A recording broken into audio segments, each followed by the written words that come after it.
Hey brewers, we are back. I am so stoked to finally be back on this. It's been a really busy summer. Lots of stuff going on, lots of events, lots of just life, whatever. Now it's winter. In the summer, you know, we do more drinking here in Manitoba than we do brewing just because, well, it's short and it's time to get outside and do some shit. But we've done some stuff. I kind of shortened the brew stand here, as you can see. I've modified our G70, which that needs to be like that, to work more like a G30 or a Brewzilla. We got a fancy ass heat exchanger that I've got all plumbed in so we can use it with any one of our brew systems. We got a filter, we got all kinds of stuff, but today we're only gonna show you the new stuff on the G70. This is what we're brewing. I've already put my water additions in. No, usually I show you that, but we're a little pressed for time. So this is our recipe. Don't worry about the water chemistry there. That's very old from the first time we brewed this like 10 years ago. Oops, hold it still. So this is our water additions for today. Keep in mind, this is for Winnipeg water.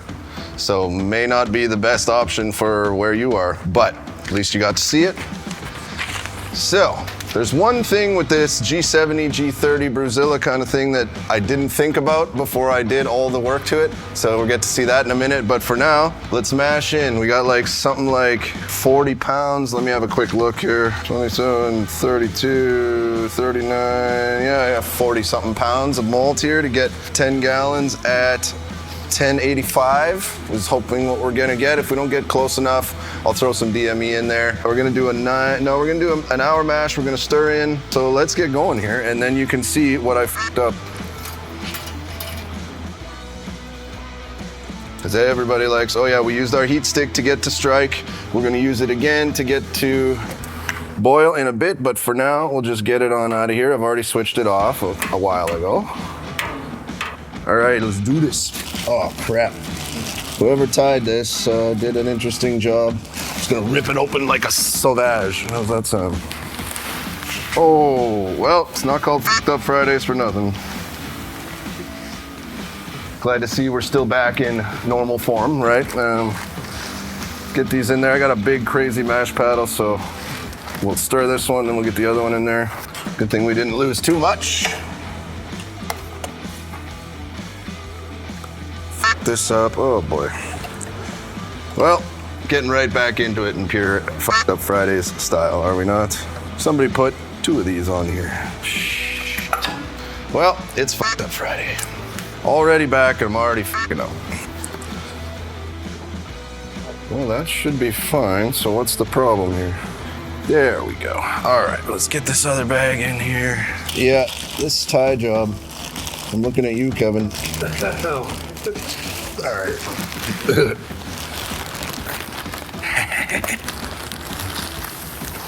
Get her on in there.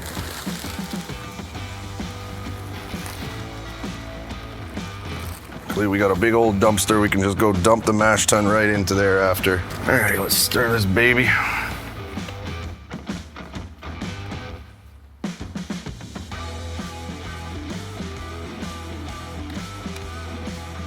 You know, it really seems like I didn't use enough mash water here. How much did I say? 11.5, which I did. Okay, I guess it's got to keep stirring.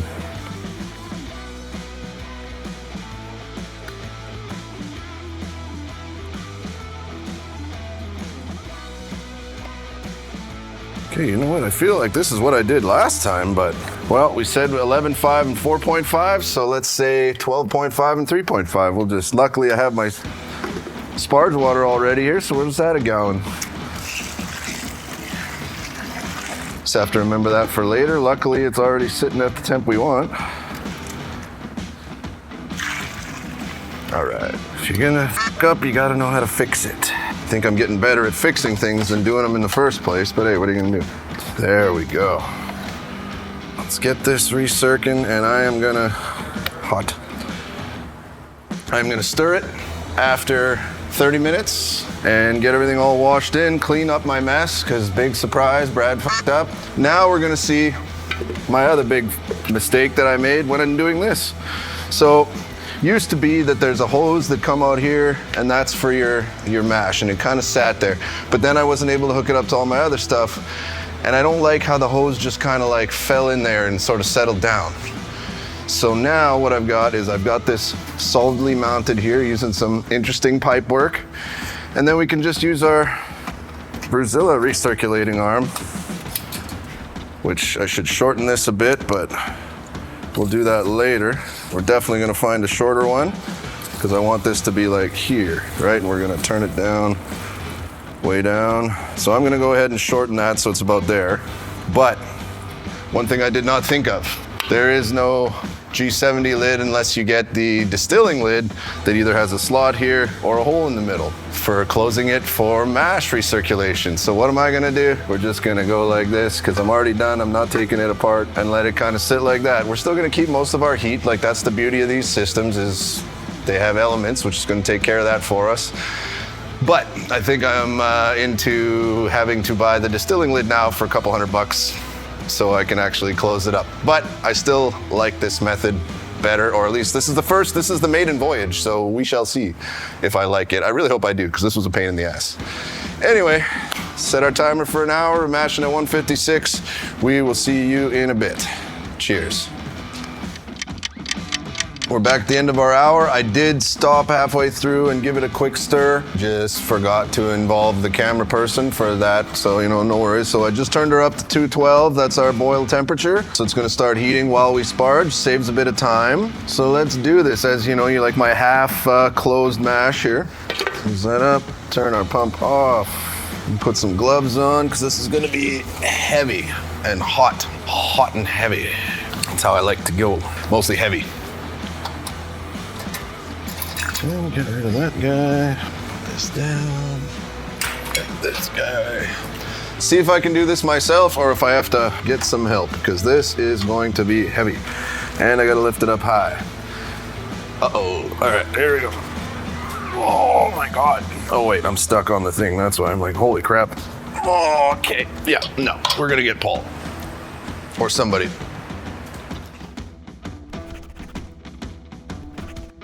With her. Holy shnikes, that's heavy.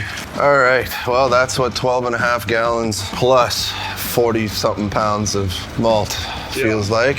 So let that go a little bit, then we're gonna add our 3.5 gallons of Sparge water. We already know we're already going up in our temp, so give this a minute or two and we'll start our Sparge. See you then.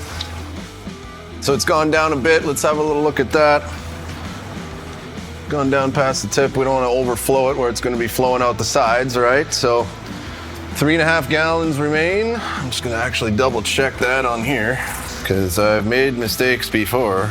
Okay, yeah, so it was 4.5, then we added an extra one to the mash, so 3.5. So 1, 2, 3, 4, 5, 6, 7 of these. And get it nice and spread around in there. Sometimes I'll weigh this too, but I'm too lazy today. Okay, and then we'll wait. It's gone through the overflow.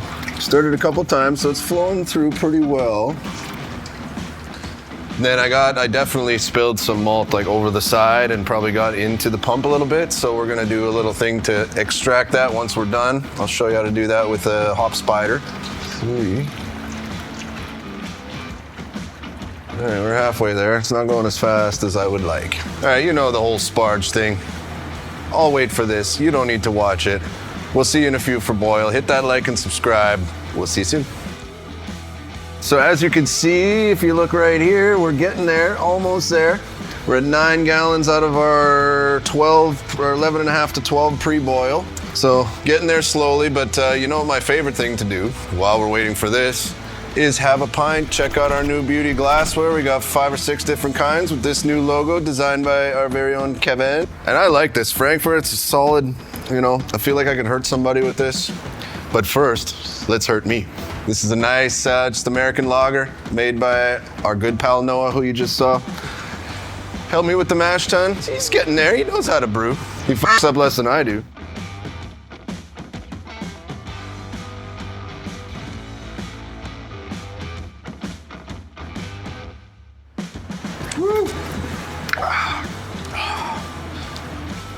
Oh, that was almost too cold for chugging. Ooh, there we go. Nice beer, Noah.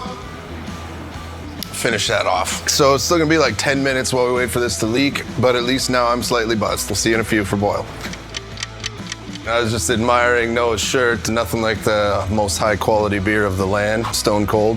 Definitely. It'll give him the strength he needs to help me lift this heavy bitch off. We're gonna put it in the sink and then we're gonna dump it into something and go put it in the dumpster. Or we'll just leave it out and see if we can hunt deer in the parking lot.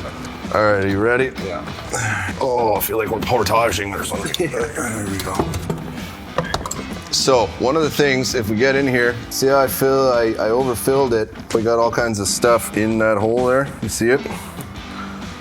In here. Well, that's not good. That means we ended up getting, plus I spilled, as you saw earlier. So we probably have some grain and I can see it floating in here.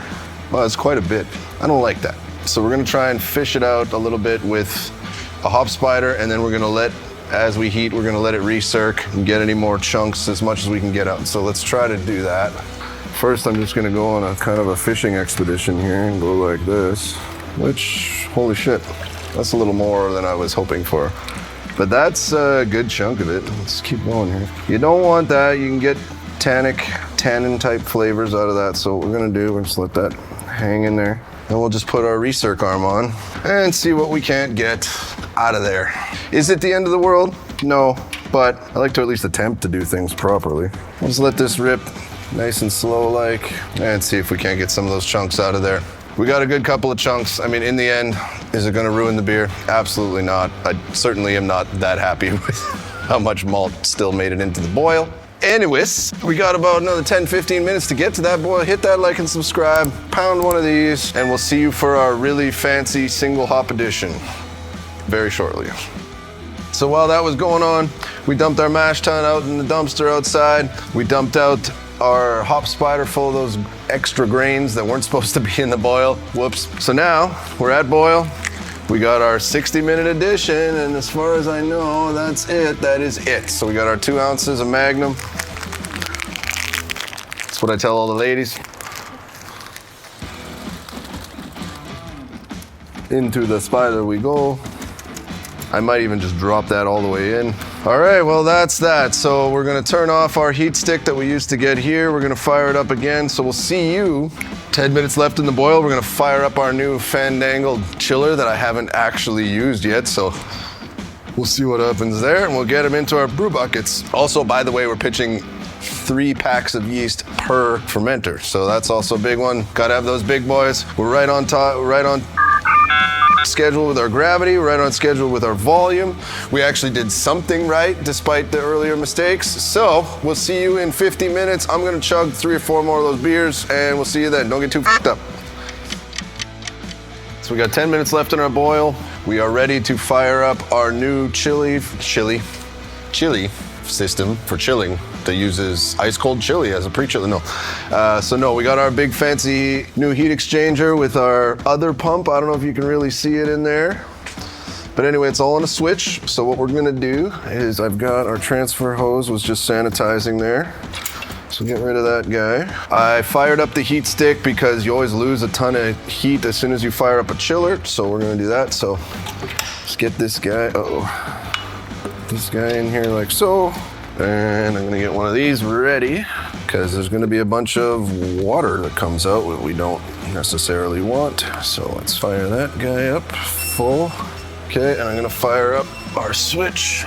So then as soon as we start seeing some, so that's a bit of a thing. We're gonna have to do something for that so it doesn't pinch off. I might even have to just kind of hold it for now. This is the first run. Never actually used this before, so nothing like going on TV to try new things you never tried before. But here we go. Okay, so now that can go in there. All right, that's recircing. We'll dump that. I think I might have made my hoses just a little shy. Let's see if we can turn that just a little bit, get a little bit more out of there. Okay, I'm gonna put a glove on. But this is just our recirc to sanitize. So we're gonna let this rip for 10 minutes. It just would certainly be nice to have it kind of balanced here, which is not really happening. Maybe we'll turn that other extra one off and kind of let it fill. Oh no, we didn't like that. Okay. There we go. Well, now I know for next time we're gonna have to use some more rigid hose and something just a little bit longer. Story of my life, but we will get there. All right, I'm gonna hold this for 10 minutes so we can get our sanitize on, and then I'm gonna show you in 10 minutes how I got it all quick connected. Oh, it's so fancy. It's so fancy, but clearly I cheaped out on a couple things, but hey, if it ain't fucked up, it ain't Friday. So we'll see you in a few. So our timer just went off. That means we've been recircling for 10 minutes. Okay, so I'm gonna shut off our heat stick. I always like to use the heat stick. Oh, that's the wrong one. When I'm starting the chiller, whether it's an immersion or counterflow, just because it knocks down, even though there's always some water in it, so that's just gonna take you down. So I don't like to take it down that much. But anyway, so I got this new fancy thing here. This one's for the water filter. We'll get to that at, not today, but some other day. So I got it plumbed right in here. It goes down onto our thing. So we just hook her up. Boom, got that. This is our out for our water into here, and then I can control the flow with this. All right, so that's going good. Now let's watch this, boy. Check that out. Except for this, I gotta still hold, but we'll fix that. We're getting there. But boy, is that ever going fast. I tried this out with just hot water. I think it was 2.5 minutes to get to pitching temp. That was on 5 or 6 gallons though. This is on 11, so let's see. But look at that fly. About as exciting as watching paint dry for some people, but for those of us who are brewers, we're just like, yeah, go, go. All right, so enough of that. Any minute now, we're gonna be at this. We got our brew buckets already cleaned and sanitized. I don't have our yeast packs, but they're in the fridge. We'll just grab those when we're ready. So I don't even know if we need to, should I just vamp for a minute? Cause we're almost there. We're already down to 28. I wanna pitch at 18. That is just ripping. I'm so happy with the new invention. Plus, it doesn't look like we're leaking anywhere, which is also positive. I got half a mind to just go now. It's gonna keep chilling. Oh, I'm excited about this. This is my best new design yet. Can't wait for that. Can't wait for this beer. I don't even know if I told you what we're brewing. I just said, oh, we're doing a big beer. What we're doing is we're doing our version of Denny Conn's vanilla bourbon porter. We're gonna split it into 2 5.5 gallon batches. The one we're gonna do, vanilla, bourbon, just a little bit of cherry. So it's called kind of like a black forest. The other one, we're still gonna do bourbon because bourbon, right? But then we're gonna do like a s'mores. So I don't know if we'll need chocolate because there's a ton of chocolate malt in this, but if we do, we'll throw some chocolate in, but toasted graham cracker flavor and toasted marshmallow flavor. So pretty excited for that one. Plus by the time we add that bourbon in there, it's gonna be about 10.5%. So it'll keep you warm just like being down by the fire. Lay her down by the fire. Oh Lord Jesus, there's a fire. Okay, now I've vamped long enough, it is time. I'll just pinch this guy off, and there we go. Haven't really thought about what I'm gonna do for the second one. So, definitely left these all too short. Lesson learned, we'll just hold that. It's crazy, because holding this is still hot.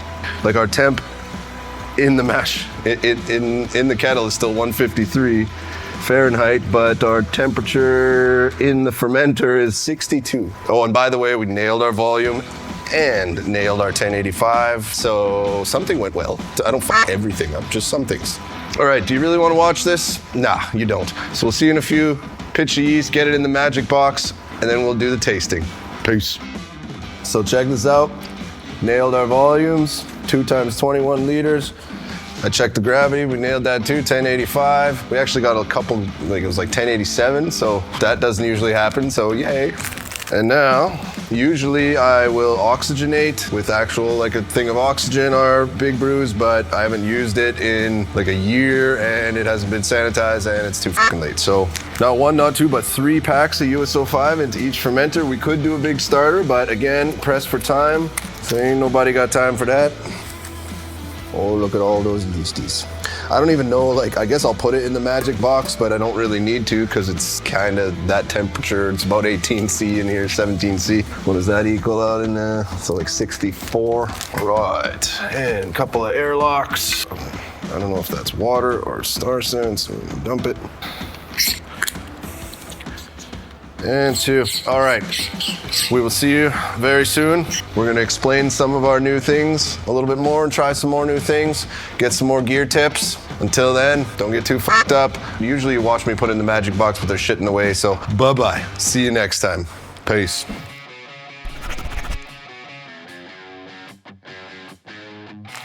All right, we're back. It's been 2.5, 3 weeks since we brewed that vanilla bourbon porter. It's time to keg up that sumbitch and put our flavors in. So it wouldn't be a bourbon porter without bourbon, now would it? And we've got 2 separate batches. So what we're gonna do the other one like I normally do. A little bit of black cherry, 1 ounce of that, a little bit of vanilla, 1 ounce of that. So it's like a Black Forest bourbon porter. It's one I did last year. I just pulled out one of the year-aged ones, and oh my, very nice, very nice. So the other one, I'm gonna try and do s'mores. So we got graham, we got toasted marshmallow, we got caramel. I could have chocolate as well, but there's a shit ton of chocolate malt in this brew, so we're gonna put these in. We're gonna have a taste, and if it doesn't quite have enough chocolate, we'll put some chocolate in it. What do you figure? Like, it's really easy to put more. That's the great stuff about all this stuff, is it's all post-fermentation. It's really hard to take it back out though. If it's just too much, it's like, well, now I gotta brew a whole other batch and blend them, and ugh. No, thank you. So, we're gonna try 1 ounce of each. The whole Mickey of bourbon though. Oh yeah, baby. So that's gonna bring us up, I just checked gravity, we ended up at about 1020, which puts us at just over 8%. And then the Mickey of bourbon's gonna bring us up to right around 9. We gonna get fucked up on that one, boy. So we're gonna measure this out. I'm gonna go ounce by weight, and then we're gonna head over to the magic box, package that mother. And of course, we'll have a smell of each before. Wow, this stuff straight out smells like a fucking moonshine. Oh my God. Okay, well, hopefully it works out good. Wow, pour much? All right, that's an ounce-ish. Like this one's pouring nice. What the hell? There we go. Oh, I definitely smell some marshies in there, yeah. And the caramel. Oh, come on, man. There we go. Oh, now that one. That smells good. Okay, so that's gonna go in the bottom of one. Goes behind there. And then we're just gonna do one of each of these. Oh, now this is gonna be a bit of a challenge. All right. So one thing I forgot to do was put, you know, that stuff that we put into clear. What is it called? Why can't I think of it? Biofine Clear. Thank you, Kevin. I've only used it 1,000 times. I forgot to put that in the bottom of the kegs, and I've already purged the kegs. So what I'm gonna do is I'm just gonna throw it in with our flavor. All right, the other thing I forgot to do was label the kegs, so I'm gonna go ahead and do that. We'll see you over there in a minute for packaging. Hit that like and subscribe, maybe have a quick beer. I'll be right back. So in the 2 minutes it took for me to bring this shit over here, remember I poured the Biofine into these so I wouldn't have to open the kegs? Well, how the fuck am I supposed to get this in the kegs? Gotta open the kegs anyway. So I already purged them, everything, too bad. Well. So we're gonna dump these in, then we're gonna re-purge them. And then a customer yesterday showed me this cool little way to recycle the CO2 that you got in here instead of letting oxygen pump in through your hole. So we're gonna give that a rip, see how that goes. So to start us, this one says s'mores, so let's go. Yes, we got our s'mores flavor and our Biofine. And of course, Jimmy Beam, Bim Jean. Oh, that keg is gonna be drunk, pun intended. Okay, we'll close that one up. We'll hook up our gas so that can start filling with gas while we purge this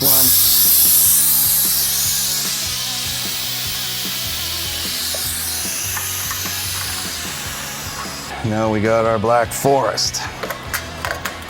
Oh, that smells good, yo. Oh boy, I can't wait to drink this. For people who are new, you know, we definitely star sand our kegs, we star sand all our lines, we star sand the cups we put our stuff into.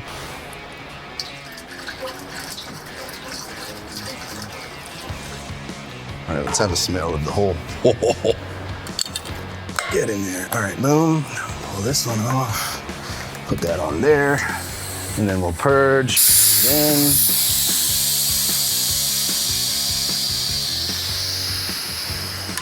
And then we're gonna fill it up one more time, each of them twice.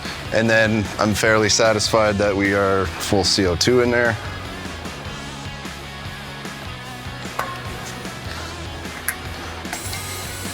And we can't have 20 PSI in these things. We're just gonna rock it into here. So we basically gotta bring it down to like pretty well nothing. But at least the oxygen is gone and been replaced with CO2. Okay, so now we have We got our out from the fermenter. So that's gonna go on to here. That's gonna be our in. And then we have this, which I hope I cut long enough. So we're gonna pull out our airlock, steal our bung, jam this in there, back in the hole, and we're gonna open our valve. And then so as our beer pushes in, it's gonna raise the level. And instead of just sucking in oxygen, we're getting some of our CO2 back. Should help our longevity. We are planning on bottling this off out of the keg with the beer gun and, you know, potentially aging them for a year or more. So less oxygen in transfer, the better, because oxygen kills goodness, except for people, which whether we're good or not is up for debate.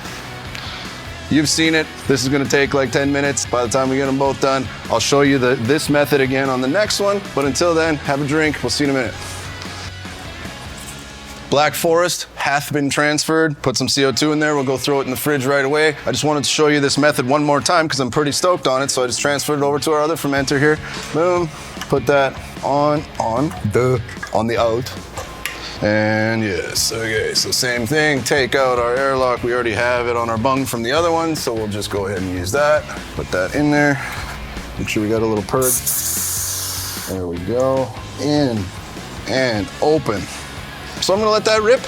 We got other things to do. I don't think you need to watch me tell terrible jokes for the next 10 minutes while this transfers. We will see you in a week or two for packaging and sampling. Oh my God, I'm so excited. Peace.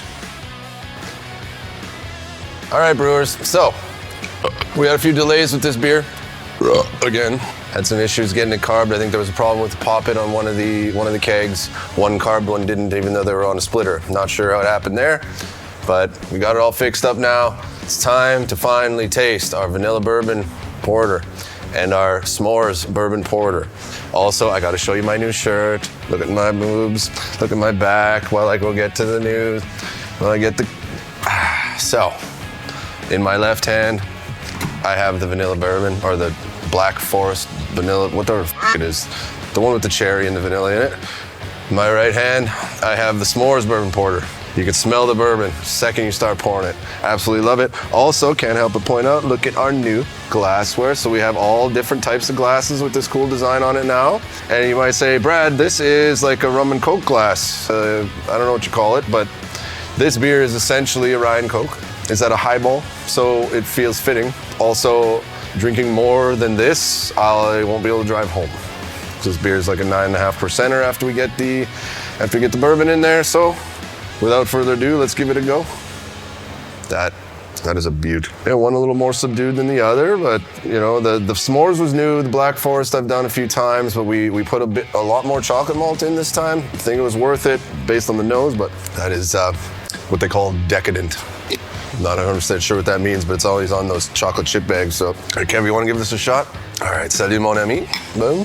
Bottoms up. Beautiful body. I did increase the barley flakes over previous versions. I'm trying to get, because one thing when you put the booze in, it starts to kill your head retention a little bit. So that clearly worked. Look at that. It's a beaut. Clarity is okay, not great, but it's dark beer, so who cares?